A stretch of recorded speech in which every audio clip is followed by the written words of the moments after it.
When Trevis Gipson found himself fourth on the Chicago Bears depth chart, we thought he might not be long for this 53-man roster. But he certainly heard all the doubters and proved them wrong in the Bears' preseason win over the Tennessee Titans. You are Locked On Bears, your daily Chicago Bears podcast. Part of the Locked On Podcast Network, your team every day.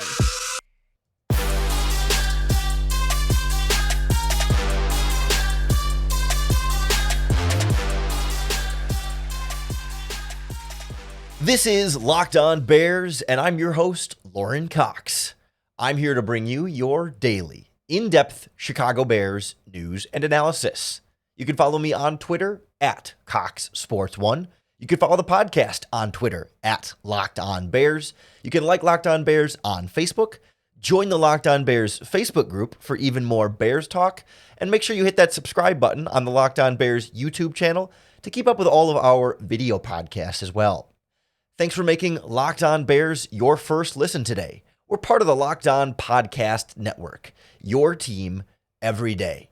And on the show today, we'll break down what we learned from the Chicago Bears' first preseason game against the Tennessee Titans. We're going to try not to put too much stock into everything we saw on the field, but at the same time, we can't just dismiss it as preseason with mostly backups either. So we'll touch on the re-emergence, the resurgence of Trevis Gipson really standing out on that defensive line, among others standing out on that defensive line. We'll talk about this Bears offense coming out clicking quickly. Major screen pass touchdowns to really have an easy day for Justin Fields, and whether or not that is more to come in the future. And we'll wrap up with some of the other winners and losers on both sides of the ball here. Some guys I think looked as advertised, and a couple of guys maybe a little bit disappointing, but small sample size, only one preseason game. But I feel like the biggest story from this game, aside from Justin Fields throwing a 60-yard screen pass to DJ Moore and Khalil Herbert getting a 55 or 56-yard screen pass somewhere in there, like that was a big story for sure. But that was 2 plays. It was like 7 plays-ish of total offense. But like over the course of the full game, Trevis Gipson was the one who really emerged as like the winner, the star, the guy who did the most for himself in this game. And we'll talk about those screen passes and the offensive execution here in just a little bit. But Trevis Gipson was a guy who first unofficial depth chart comes out and he finds himself 4th string. He's behind everybody. They literally put him at the bottom of the depth chart. And it was like, well, you know, they just signed Yannick Ngakoue. They signed DeMarcus Walker this offseason. They signed Rasheem Green this offseason. You know, Dominique Robinson was a Ryan Poles pick and not, unlike Trevis Gipson, who was a Ryan Pace pick. And so there was some thought that maybe they would rather invest the development time into Robinson, who's younger, but still a little bit more raw. And maybe after Gibson struggled a little bit last season, that he could kind of be on his way out. And he needed a strong rest of the training camp and a strong preseason to cement his spot and try and earn that way back onto the 53-man roster. And boy, did he do so, at least for now, right? He did everything he could in his power in this first game to be right back in that mix. 5 tackles, had a sack. The NFL stat sheet credited him with 3 quarterback hits. With the way Pro Football Focus tracks hits and hurries a little bit differently, they credit him with 1 sack, 1 hit, and 6 hurries for a team-high 8 total pressures on just 32 pass rushing snaps. He was generating a pressure on a third of his pass rushing snaps, which is really high. Like that is more than most players typically perform. Now, keep in mind that Gibson was a player who was a defensive starter last year, maybe not a high-end defensive starter, but a defensive starter, playing against 2nd and 3rd string Tennessee Titans offensive linemen. But that should not discredit what we saw from him, right? Like this is what we needed to see from him, and it was a great game. He was making plays in the running game as well. At least 1 tackle for loss in the backfield there or near the line of scrimmage, and he was getting some good penetration up front in both areas of the game. And that's what can go a long way towards keeping him on this team. Because, like, you think about it, like, there's no reason to get rid of him. There's no need to be eager to get rid of him. You're not going to save salary cap space that much, hardly any. He's the last year of his contract on his rookie deal anyway, as a 5th-round pick. Like, he's not a salary burden in any way. And so, if anything, it's just a matter of who you want to give defensive end snaps to at that spot between Gibson and Green and Robinson, and then Terrell Lewis also played really, really well, I thought, in this game in that rotation with no DeMarcus Walker and no Yannick Ngakoue available to the team. It just becomes like, okay, who's going to play? And the only reason you would get rid of Trevis Gipson if you felt like, well, they want to play Lewis and Robinson and Green over a guy like Gibson.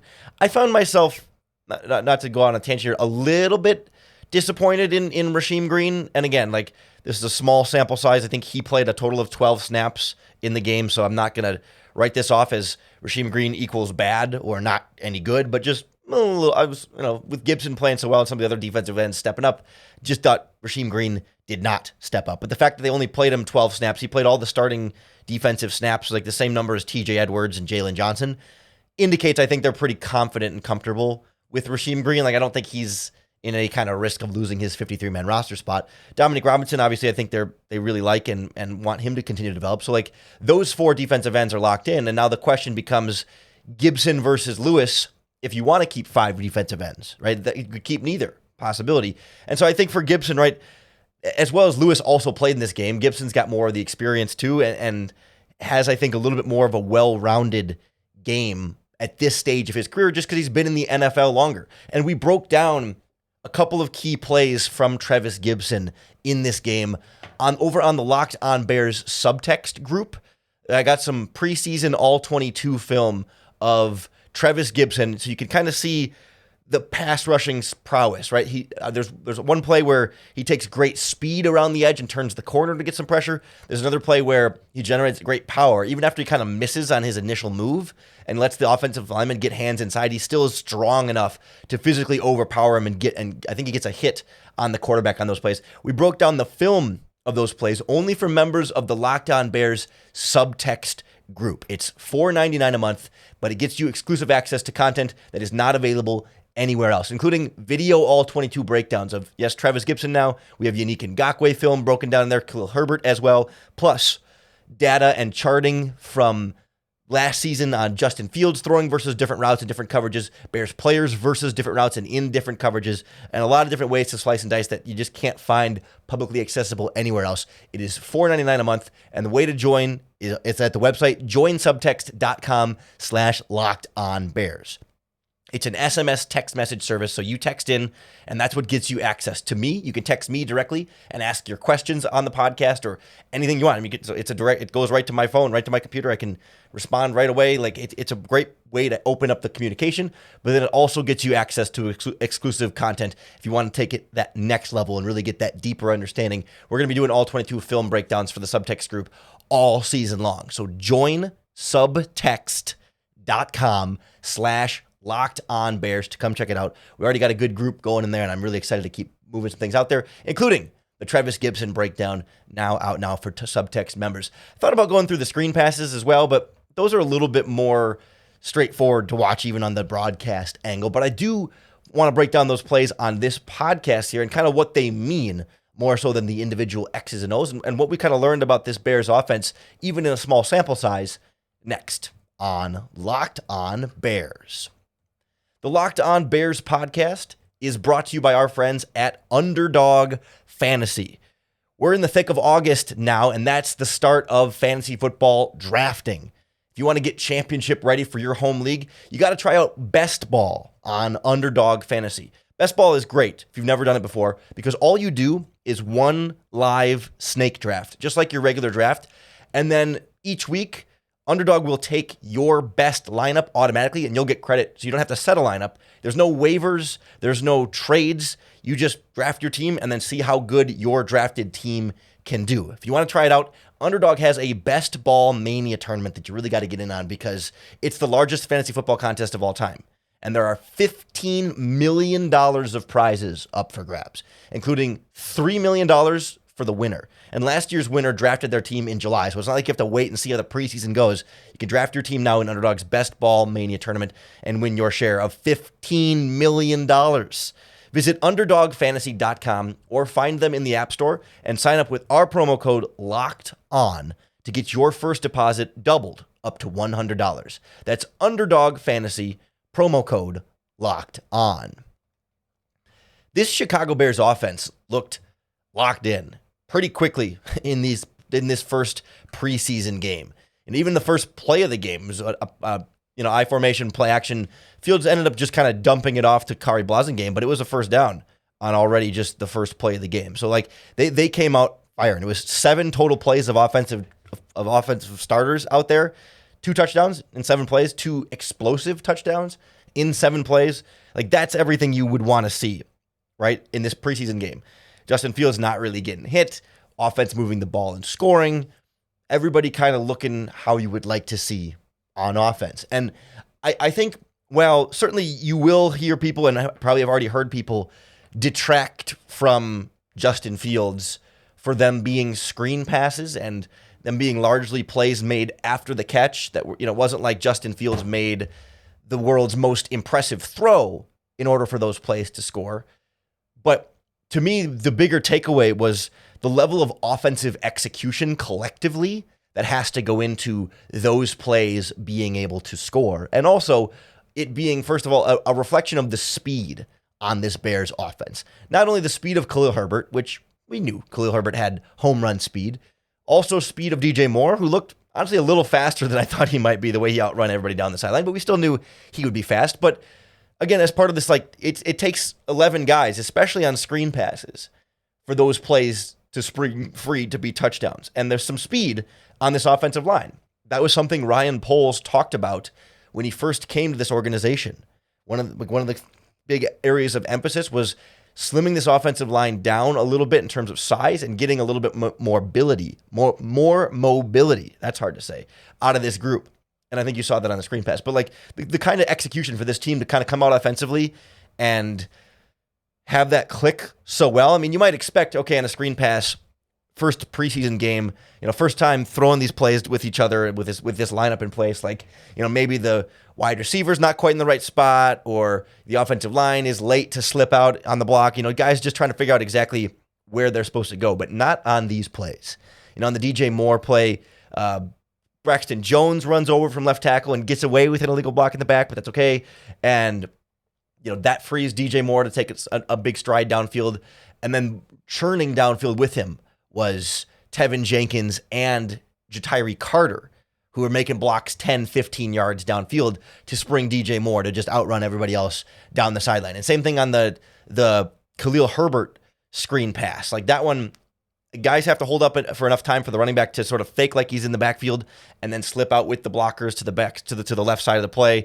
Fields has to kind of extend the play a little bit, running over to his left, flipping it to Herbert, and then he's got Cody Whitehair and Jatiri Carter again, like out in front, 10, 15 yards downfield, making some of these blocks. And at the end of the Khalil Herbert play, like when they got to the 10-yard line while he's still running with the ball, coming off the corner of your broadcast screen is Equanimous St. Brown, who's been blocking the safety all the way downfield and keeps the safety from getting a clean tackle attempt on Herbert, who then shakes it and is able to actually finish that play in the end zone instead of at the 10 where it looked like he maybe would ultimately come down. Like, to me, the execution level on both of those plays, like some of it's just a good play call. The defense wasn't ready for them. But the difference to me is like both of those screen passes, if they were run last year, they're first downs. Like they were good play calls. They'll get you 10 plus yards for a first down. But I think the difference between last year and this year is last year those plays would be first downs and then they're tackled. This year, those plays are both touchdowns. That to me is because of the skill level of the receivers on that play, but also the athleticism and the skill of the offensive linemen getting downfield and the blocking from the other receivers and tight ends on the plays. Like that to me was why the collective execution was so important there, because you had 11 guys making the play. It's one thing if Justin Fields throws a deep bomb to DJ Moore for a touchdown, right? Like that requires execution from, the offensive line, 5 of those guys blocking really well, and then Fields has to make a good throw, and then DJ Moore has to run a good route. But for the most part, it's like 7 guys needed to do their job for that play to be successful. I mean, other wide receivers had to have a threat, but like for the most part, 7 guys make a deep bomb touchdown happen. But for a screen pass like that, right, it's Fields, it's the receiver, it's the other receivers blocking, it's the entire offensive line and the tight ends. Like all 11 guys have to execute for those screen passes to go for more than just, the free 7 or 8 yards that might be built into those plays. And that to me is a really strong sign of the start of this offense. Does that mean they're going to be a well-oiled machine perfectly executing in week 1 against Green Bay? Let's not get too ahead of ourselves. It was a small sample size offensively, but certainly something worth celebrating, something that they should get full credit for. We shouldn't downplay it just because it's preseason and just because it's against a Titans team that may or may not be any good, and there were certainly backups and not fully healthy lineups for both of these teams in this game, but still, like, that's speed, that's progress, that's everything we were looking for. Not everything, but like that checks a bunch of boxes, right? We still want to see more from Fields, more of quick passing and more like complete offensive execution. But you can't detract or take anything away from the plays they made. They did the absolute best that they could out of what the play call was. I mean, Justin Fields could not have done better on those plays, right? Like, he did everything that it was asked of him. And that's all you can do as a player. Like, everybody did what was asked of them in those roles, and that's great. And that's what we want to see from this Bears starting offense, even in just 7 snaps there.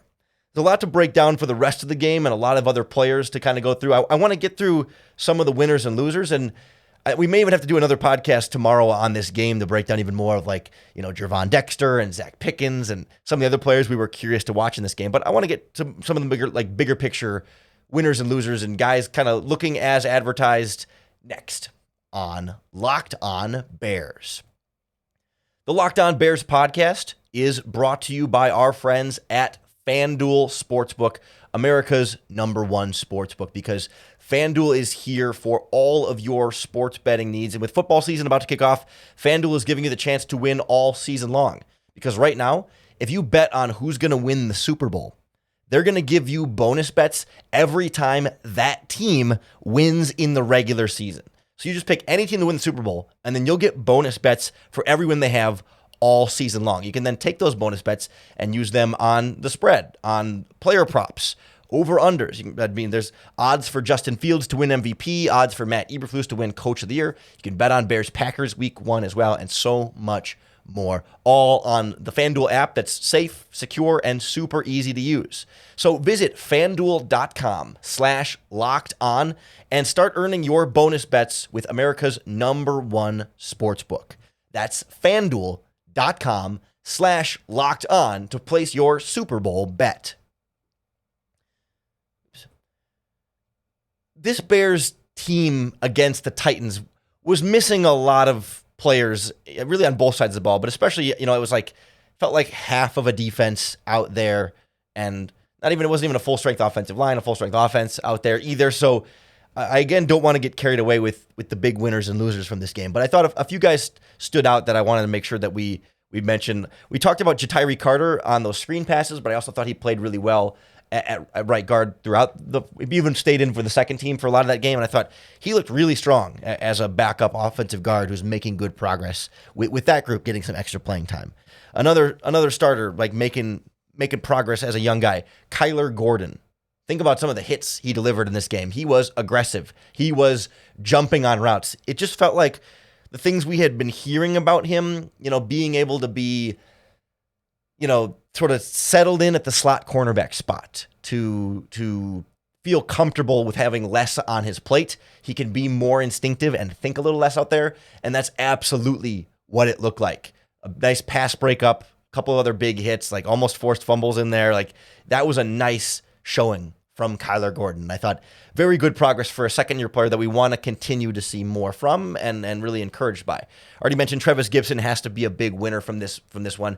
And I'll throw Terrell Lewis in there as well. We didn't talk about him a ton because we were a little focused on Trevis Gipson, but I believe he was the only guy that ended up with 2 sacks in this game. And then I believe also he had a few other quarterback hits in this one as well that really kind of brought everything together for him in this game. He was officially credited with 2 sacks for 6 yards, and then Harris also got back there, technically for a sack and a half, but got to the quarterback for a sack and a half. Jalen Harris, the undrafted rookie free agent. But really, Terrell Lewis was a guy who was intimately involved in a number of different plays as a pass rusher, getting some pressure, and also a couple of tackles for loss in the running game. I thought early on in that game, he struggled a little bit on a few plays. You could see him get washed down a little bit here and there, but then once he settled in, I think, and kind of got his feet under him, then he really dialed in. And from especially the second half, that guy really stood out for me as someone who was thriving in a game like this. A couple of guys that I thought maybe struggled a little bit.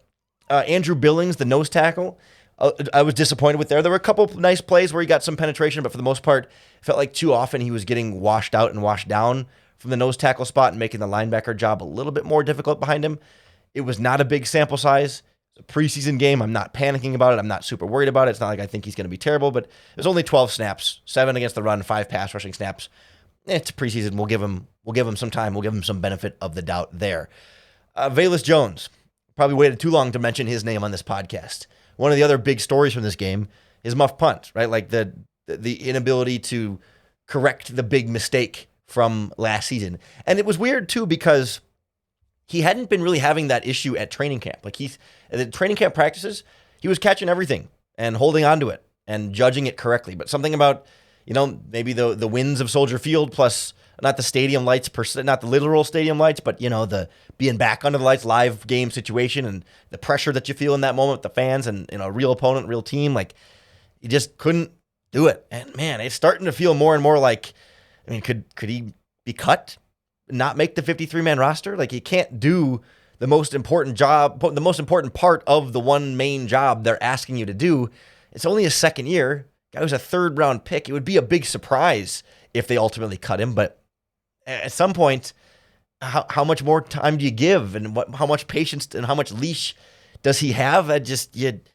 You wonder, right? You wonder. It feels like the ice there is getting thinner, and the next 2 preseason games are going to mean a lot for Velus Jones. I wasn't all that impressed with Tyler Scott either. He had a fumble on offense after the screen pass. He struggled with some drops in training camp practices, both as a receiver and a punt returner. Like he got the first kickoff return reps, which I thought was interesting. Like that was he was the opening kick, like not the opening of the game, but the Bears' first kick return opportunity.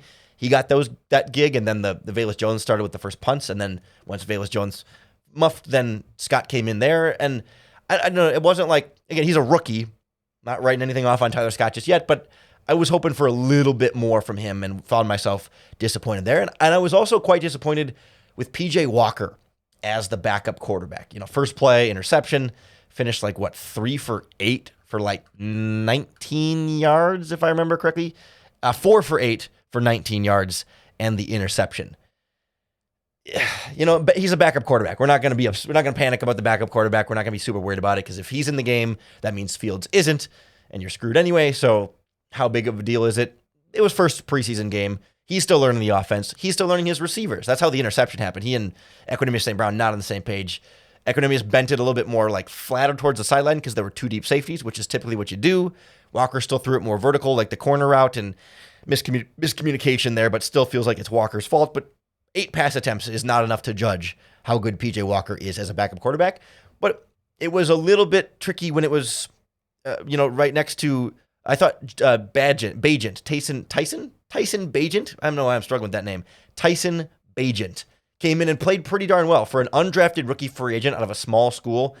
And having seen him at the Senior Bowl and being a little bit unimpressed at the Senior Bowl, I came in with low expectations for this game, and I thought he held his own.